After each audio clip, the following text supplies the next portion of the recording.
Oh, the world sure feels noisy and a little unmoored. Same power structures and playbooks, different decade, but same outcomes. What? We need to change the game. But Women Advancing isn't about fixing women. We're busy reorienting leadership for the world we're living in and the one ahead. I'm your host, Kate Byrne. Each week, I talk with the women shaping what's next. Join us as we reset the compass on Women Advancing. Hey everyone, it's Kate Byrne with Women Advancing. Oh, this conversation it's deceptively simple and yet quietly radical. And it has to do with where we place our attention, our ability to shift perspective, and how that's really an extraordinary act of power, a key leadership differentiator. My guest, Emily Gaines Demsky, who is an artist, an advocate, and the founder of the Three Good Things movement, doesn't just care about art. She helps people see differently. She really helps shift perspectives. And in a world engineered to pull us and drag us towards fear and outrage and urgency and focus on all that's wrong and negative, that ability to notice what's actually good, present, and possible, probably one of the most powerful leadership skills we actually have. We'll talk a lot about the difference between gratitude and noticing, why small things matter a heck of a lot more than we think, and frankly, could be your pathway to something enormous, and how perspective itself is a huge, massive form of power. Because the question isn't just what's happening around us, it's what we're training ourselves to see. Let me know what you see, and be sure to say it at the end, because I've got a ton of KB takeaways. All right, let's start noticing. And by all means, at the end, be sure to share your three good things. Women Advancing listeners, are you in for a treat today? Please join me in welcoming Emily Gaines Demsky, who is an artist, an advocate, and the founder of a really cool movement and effort called Three Good Things. We'll be getting into all of that and more. So let's start. Emily, welcome, welcome. Thank you. Thank you for having me. It's a thrill to be here with you. It's my pleasure. So I want to kind of start off a little bit because so many people wish that they could do art or be creative or. And one of the things that I love is the way that you see, and it's on your website, art as really sort of perspective. And you describe it as bringing light into the world, but not in a naive way. So what does it mean to you to use art as a perspective shaper rather than just some sweet, pretty little thing to look at? I love that question. And here's what I'll say. First of all, I want to say about people who feel they're not creative. I hear that often, and I believe everybody is creative in different ways. Maybe you are creative in the kitchen. Maybe you are a creative gardener. Lots of times when I'm painting, I'm working with my non-dominant hand because I'm trying to get out of my thinking brain and into the experience of what I'm doing. So I do believe everybody is creative. In terms of how I feel that art brings light to the world and changes the world, I believe deeply that every time we are exposed to something new, something beautiful, it changes us. And it might be a tiny change, but I like to say that if I can place a speck of beauty before your eyes, it will change you in that moment. And maybe it lifts your spirits. Maybe it makes you think about something. Maybe you can't stand it, but in some way, it changes you in that moment. And when that happens, it changes the trajectory of where you're going. It changes the way you're thinking, the way you're showing up. We are changed by everything we encounter in the world. And so if I can bring beauty before your eyes, then it changes you, I hope, in a positive way. And I'll add to that as we move, and we'll get to this, I know, when we talk about the Tell Me Three Good Things practice, but as we move through challenges in our own lives and in the world, it can be easy to fall into a darkness. Right. Yes. A sadness, a despair. And I truly believe that in order to hold on to hope in our lives and in the world, we have to hold on to our awareness of beauty. So well said. And, the thing that is so true, I love the word speck. But Yes. the fact that with that statement alone, the truth is good thing, bad thing, who knows, but you're moved. And Yes. you feel it breaks through that numbness, either Yes. not only just your visual, but really your sensory, and your Yes. heart opens, everything about you wakes up. Yes. I call it interrupting autopilot, right? Nice. We Yep. are moving through our days. There's a Sanskrit word in yoga that I think it's called sadhana, and it's the groove that we wear in the world as we walk through our routines over and over again. And I love a routine, but we have to interrupt that autopilot. It keeps things fresh. And Yeah. I'll say one other thing about the art and the perspective, which is I used to feel I used to feel shy about the fact that I paint flowers. I paint primarily flowers.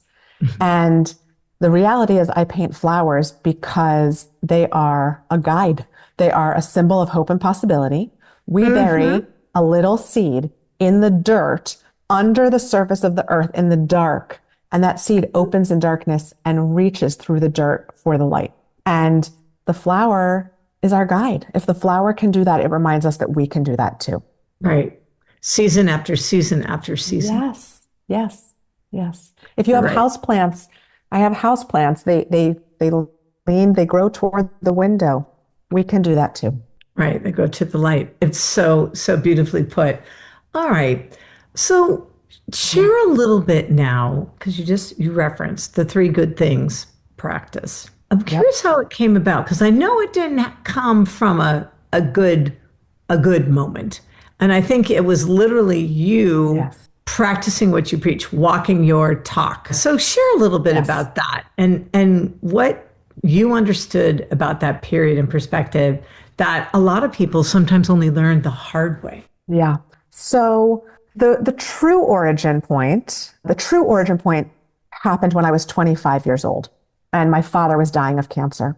And he Mm. came to Thanksgiving that year he had written this basically manifesto on life that he shared with us. And it included the words, I am thankful for the blessings of life and love.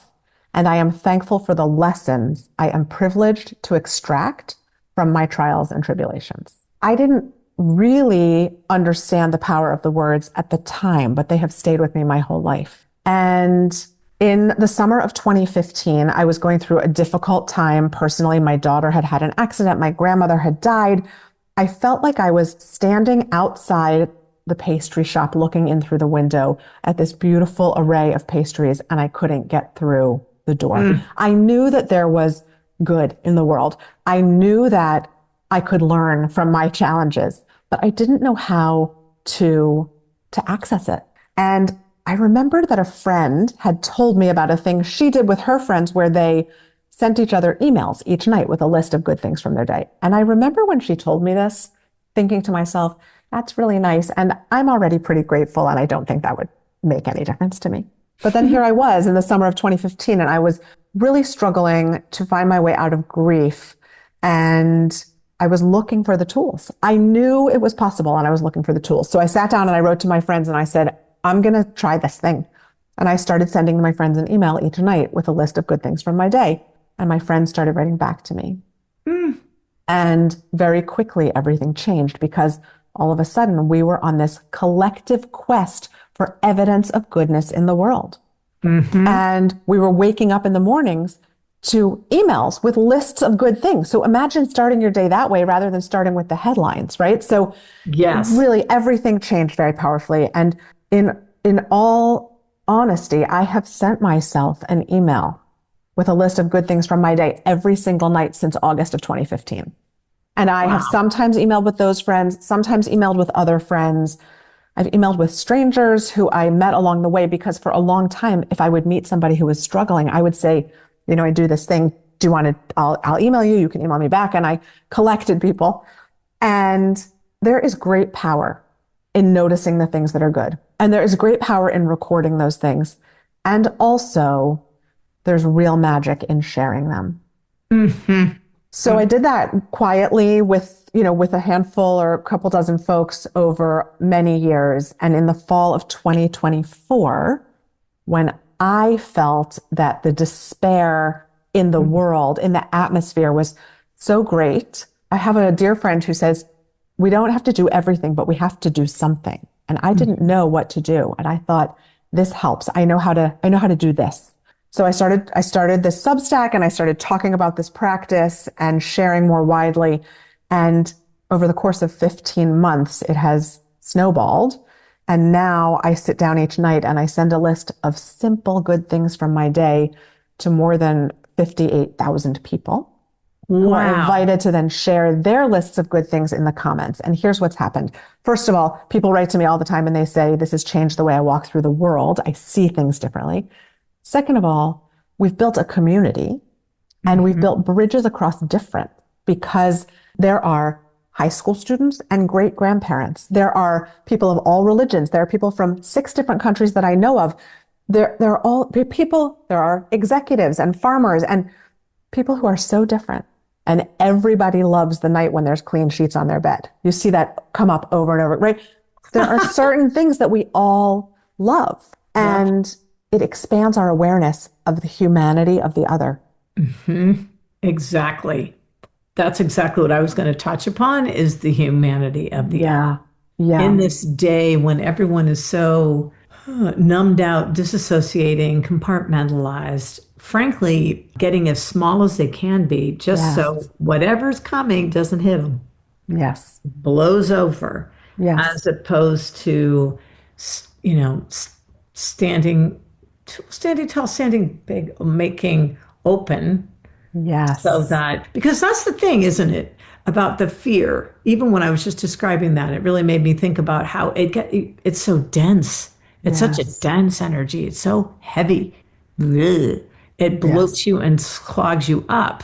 Whereas good, and it can be so simple. That's the thing. And I think we're going to get into that next when we're talking about noticing Yeah. versus gratitude. Yeah. It's just the simple things that we're so lucky or that means something to you that Yes. bring that speck of joy into your Exactly. life. Exactly. Exactly. And, we evolved as a species to detect threat and danger as a means of survival, right? That is essential to how we got here, to be able to outrun the predator, for example. And the things that are hard are really calling our attention, whether it's something in the news that you're reading that is horrifying to you, or pain inside your body. If you have a pain in your body, it's talking to you all the time. The hard things are really loud. And we have loud good things, right? There are birthdays and weddings and graduations. And also there are so many good things that are whisper quiet, right? My favorite pair of socks, the open window in spring. Those are good things. And they are happening whether we notice and name them or not. Yes. No, it's absolutely true. And I can completely understand why those who have historically not been watching, looking, noticing, Yes. how something like this practice would literally open their eyes, but also really more their heart. Yes. My husband asked me recently if I think that some people are just glass half full people and some people are glass half empty people, and if that impacts this. Fair And I question. think it's a great question. I have seen this practice impact people who are glass half full and people who are glass half empty. So, I think I said before that when this friend first told me she did this thing with her friends, I was like, that's not going to make a difference for me. I'm already grateful. But it does make a difference for me, even though I'm already grateful. And somebody else I know who really has struggled to find feelings of gratitude or see the positive in difficult times, it's helped them too. So I think it does work both ways. Right. Well, so let's talk a little bit about that distinction between gratitude and Yeah, noticing. great. Noticing is probably sometimes more accessible, yeah? Yes, I I think. mean, yeah, Go go. ahead. No, finish your thought. No, I was just going to say, and more, I don't know, more real, more honest, more something than I trying think to feel it's grateful because sometimes it's hard. It feels, it can, you want people to feel grateful, but you also don't want it to be manufactured, yes. right? I absolutely yes. And Kate, when you look up the word gratitude in the dictionary, the definition is a state of feeling or being thankful. So, how do you summon a state of feeling? Right. Right? So, Exactly. there are ways to create conditions that might lead to a state of feeling, but we've all read the reports of how gratitude is linked to positive outcomes in life satisfaction and longevity. And I believe in that. And also, lots of folks bristle when you start to talk about gratitude because they don't feel thankful and they don't know how to get there. And so it feels unavailable to them. Right. So Right. this practice, tell me three good things, doesn't ask you to feel anything. All you have to do is notice what's good, name it by saying it out loud, taking a picture or writing it down, and then share it, whether you text that picture to a friend or leave a comment on the Substack or talk about it at your family dinner table. Sharing it with somebody else is the piece that creates the connection, creates the community, and frankly, I think is the secret sauce in the practice because it is fantastic to notice. It is really helpful to name the things that are good. It amplifies them. It gives them substance outside of your own awareness, especially right now when our awareness is, we're flooded with input all of the time. It's hard to remember the nice thing that happened at 7:15 this morning by the time you get to the end of the day, right? So if you write it down or take a picture or say it out loud, you're more likely to remember. But sharing it is where we really strengthen the neural pathways in our brains, shine a light for other people to be able to see more of what's good, and then expand our awareness of the humanity of the other person. Yeah, it really seems to me that's what exponentializes it, It does. right? It It does. anchors it, others witness it, you witness it, Yes. and then it's somebody responds and say, "Hey, I love clean sheets too." Yes, exactly. You know, last week or 2 weeks ago, I wrote about panucci frosting. Do you know about panucci? It's a brown sugar caramel. Uh-huh. I was my father's favorite fudge at the fudge shop growing up. And I have this frosting recipe that I make around his birthday each year. So I wrote about this in the, people have heard of it, but it's not common. So many people responded and said, my grandmother used to make panucci this. And it was just this point of connection for so many people. And it's a reminder, really, of how we are all the same, even though we are all different.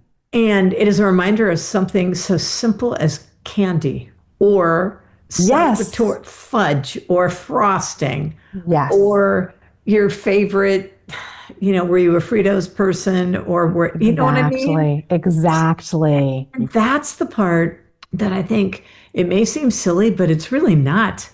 It's Yeah. just, it's such a great starting off point in so many ways for connection to seeming strangers. Strangers. Yes.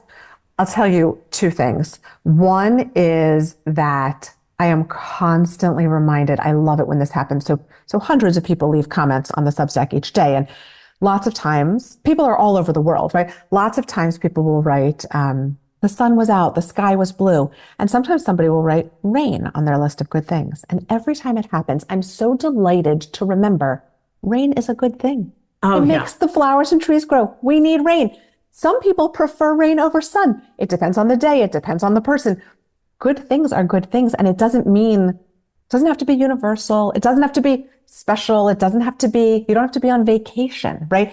The simplest things, the rain is a good thing. My rain boots are a good thing. Yep.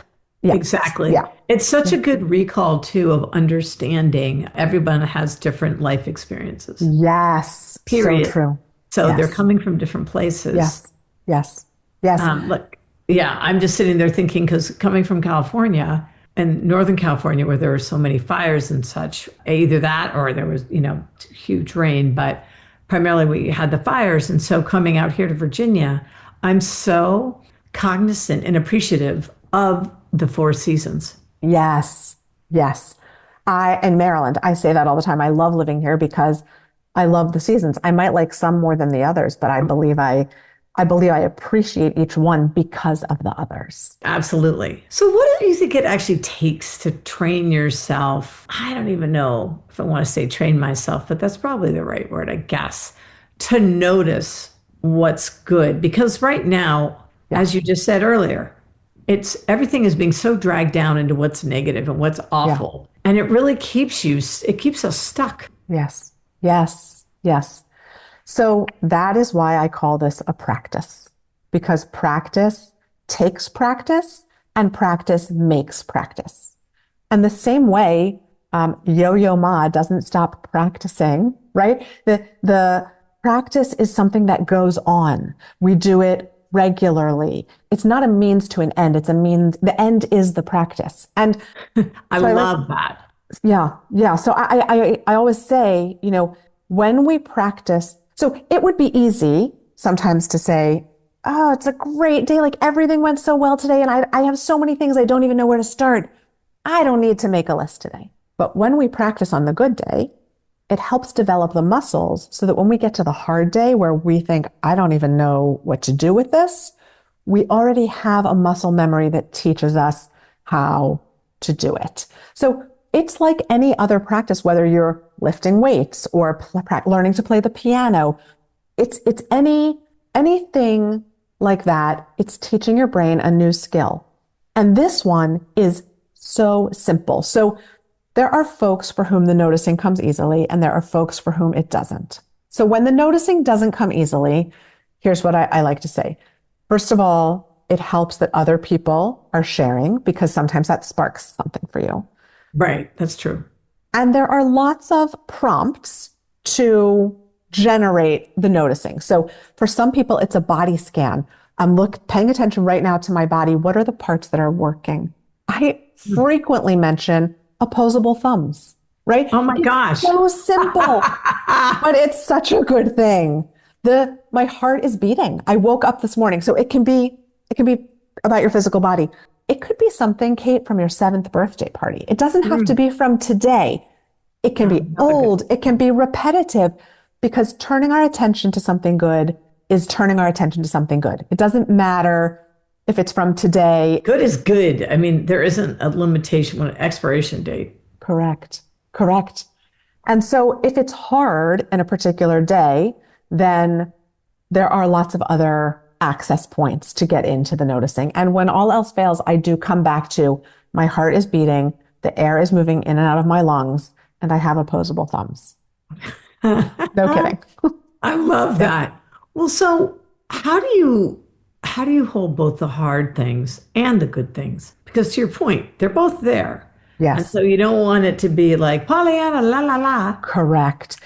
I actually think this is what held me back from sharing the practice for so long when I was doing it quietly on the side, is that I was concerned about the appearance of having toxic positivity. And this is Yeah. not toxic positivity.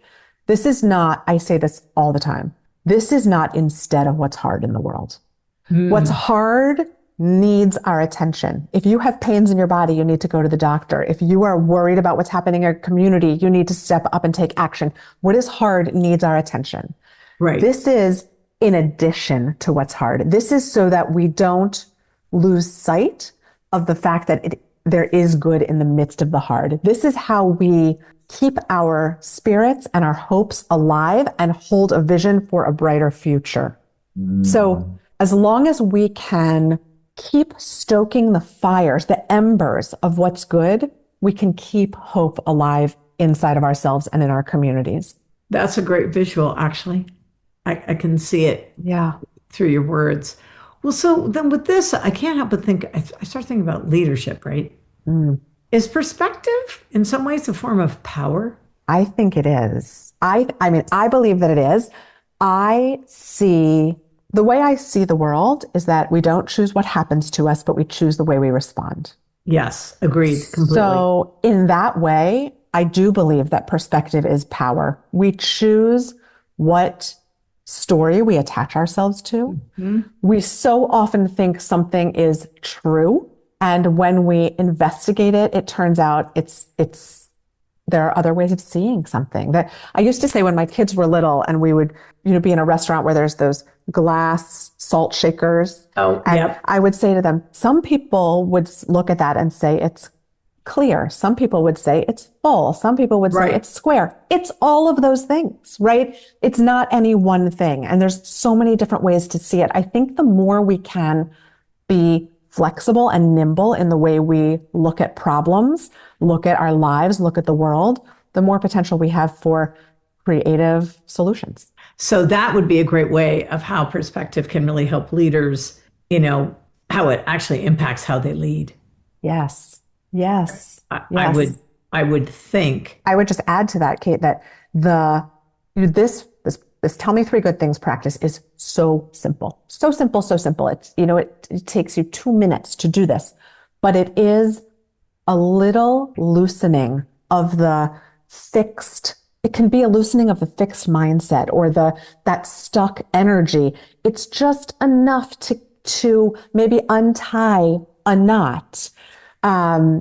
It doesn't necessarily have to be related to the problem that you're having, but doing this mental exercise creates a facility with thinking differently.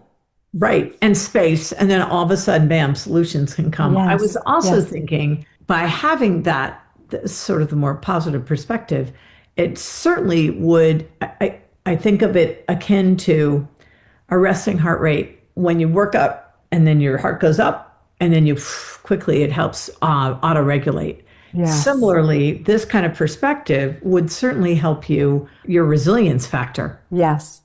Yes. because you know, okay, I'm going to kind of rocky period, but I got it. Yes. Yes. And I see this in people all the time who say to me, I thought everything was terrible. And then I realized a guy wrote to me recently and he said, a gentleman wrote to me and he said, my father is in hospice and my siblings and I have been sleeping in the hospice room with him for 2 weeks and our spirits are really low. And I introduced them to this idea and we all started naming good things and it changed the way the mood is in the room, right? It changes the air in the room. And I think that it's once you start with this practice, you'll see that you can go from not being able to notice what's good to being able to see the good in the midst of the regular days, to being able to see points of light even on really hard times. And then ultimately, I see people saying things like, a woman said to me yesterday, I went to visit a friend who is dying, and it was really heavy on my heart. And now that we're having this conversation, I can see how lucky I was to have that visit with my friend, right? So the reframing. And it's a continuum, and we don't all have access to all of that every day, right?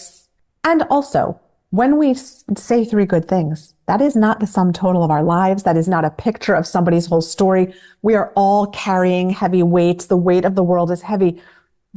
Sometimes it's really reaching hard to get to those things. Right.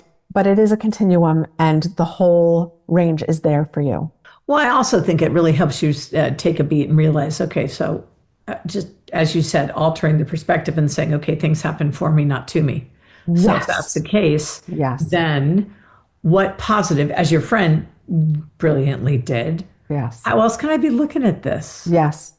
You remind me, I don't think I said this before, but at my father's funeral, the rabbi said that my father was sick for 6 years before he died. The rabbi said, in all the times he visited my father never asked the question, why is this happening to me?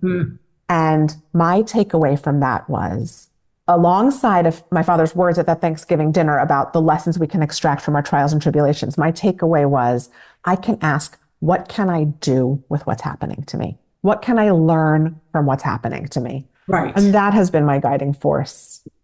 That's stunning. One of the things in terms of the accessibility, and you started to talk a bit about it, is making it small. Yes, yes, yes. So talk a little bit about, because sometimes, something small can lead to something enormous. Yes, yes. So I like to talk about zooming in and zooming out. So if you're having trouble if you're having trouble noticing something that's good, one possibility is to zoom in. What is the smallest possible thing in this moment? Sometimes I say, my heart is beating as the smallest thing, but actually I would say that's the biggest thing, right? Because that's keeping me alive. But it could be as small or as big as waking up this morning. It could be as small as the technology that enables us to have this conversation, right? It could be as small as the blueberries I ate right before we got on the call, right? So it could be tiny. And then also it could be a giant zoom out to say the Artemis moon mission, right? And we're looking at the pictures of Earth from outer space. I mean, it could be as big or as small. And I find, to your point about leadership and perspective, that tilting the lens in some way or another frequently leads to, well, it changes the way we see things, and it can frequently lead to unlocking solutions. Exactly, because you can see the opportunities and you can connect dots that you probably wouldn't have otherwise seen Yes. at a different angle. Yes. I'll tell you, I am an avid beachcomber. So I love nothing more than to walk on a beach. I collect seashells, I arrange them, photograph them, and put them back on the beach. But I notice when I am looking for shells on the beach that sometimes I get to the beach and I don't see anything. It's just an array of brown. And then you get down, you crouch down and you get close and you see all the little things that are there. Sometimes you're crouched down and you're looking, you don't see anything. And you need to stand up again and look at the whole picture. Yep, I call it the hawk's eye perspective, Yes. right? Yes. It's that higher because all of a sudden you can see the vastness of it all. Yes. All right. Well, so with all of this, knowing what you know now, what advice would you give to your younger self? I love that question so much. And the true advice I would give to my younger self is to use my voice, to trust my intuition, and to share what I know to be true so much earlier than I did. I know. To not hold myself back because I was worried about whatever I was worried about that seems insignificant now. Yeah, I think we all, especially if you're not well rested and you're overwhelmed, it's really easy to get into this place like, oh, but then I often will stop myself and think, okay, this sometimes happens with regards to speaking or presenting or something along those lines. And then you have to realize you're like, wait a minute, hello, it's 2 minutes of my Yes. life, maybe Yes. 3 minutes of my life. And FYI, I am but the gateway to something else much bigger. And that's who they really want to listen to. So, Yes. right? So, I think that's so true. And I think that I had this sort of epiphany a few years ago.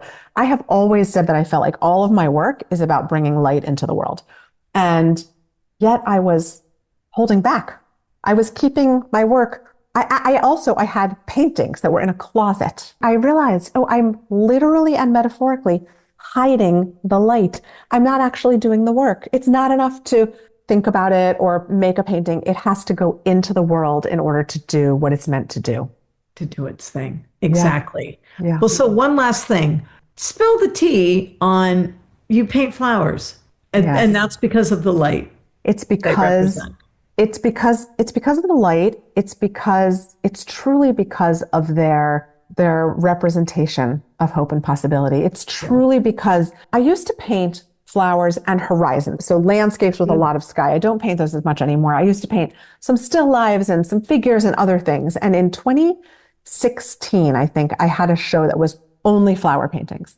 And the title of the show was Grow into the Light. Oh, And nice. that's why I paint the flowers, because I've watched the tulips on my kitchen table lean. You know, they one day they're like this and the next day they lean over. I've watched them lean into the light. I've watched my houseplants. I see this leaning toward what is possible. And for me, the flowers are a symbol of that reminder. Absolutely. Oh my gosh. Well, Emily, thank you so, so much. Oh my God. Sharing light, shedding light, making light, highlighting light in the world with all that you're doing. And if people wanted to get involved in the three good things, how do they Yes. go about doing that? Yes, thank you. So they can find me at Tell Me Three Good Things on Substack. So if you Google Tell Me Three Good Things Substack, it will come right up. There is an option to be a free subscriber. You get 5 posts a week. And there's an option to become a paid subscriber with a discount on the paintings in my shop. It's a small gesture of thanks, but that is where the practice lives. And people can also go to my website, emilygainsdemsky.com, and that will direct them there as well. And let me just say, her website is beautiful and stunning. Thank you. But we will be sending and including links to all of this Great. as This is well. open and available to everyone, the more the merrier. I truly believe that it's an individual practice with collective benefits and societal impact. And I feel that the wider the net, the greater the chance of changing the trajectory of where we're going. Yeah, I'm right there with you. So I'm going to go on and start naming my 3 good things. Please, please. Love to see it. Thank you so much for having me. This is so great.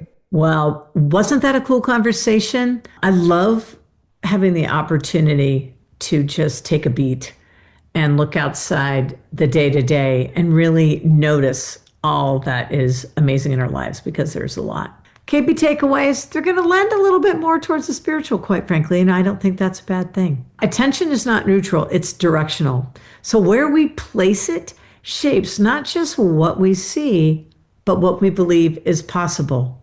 So don't get down in the dumps. Take a second, think about, how else can I look at this? How could this actually be happening for me rather than to me? What are the lessons I could be learning here? Noticing is more accessible than gratitude, because you don't have to feel grateful to begin. You just have to be willing to see what's there. Like, what are some such simple, basic things, as we were talking about, opposable thumbs, air that you breathe. And this is not at all about bypassing reality. It's about expanding it, holding what's hard and what's good at the same time. That piece is so critical, and that's what helps us really live a large life. Small is not insignificant, it's foundational. Smallest moments are often the most available entry points to do the shift, which sounds crazy, but it's through a little peephole and then whole world of opportunity beyond it. Perspective is, in fact, a form of leadership, and the ability to sort of orient and reorient yourself, as the case may be, and others towards possibility is incredibly strategic. It also fuels resilience. So I think that is a big takeaway for me, and looking at that as a power tool. And what we amplify grows, and not in a manifest everything way, and not to be naive, but in a super, very real human attention and behavior way. In an AI-shaped world, human noticing, to me, becomes a key differentiator. So the ability to recognize what's real and what's meaningful and alive around us may be one of the most valuable skills we have. And no one's going to be able to take that away. So with that, thanks as always for joining me, and look forward to the next conversation on Women Advancing. Thanks for listening. May this episode inspire you to move forward. Be sure to go to iTunes, Spotify, katebyrne.co, that's KATEBYRNE.co, or wherever you listen to your podcasts, and listen to even more episodes. Here's to strong women. May we know them, may we be them, may we raise them. And be sure to meet them on the next Women Advancing. Till next time.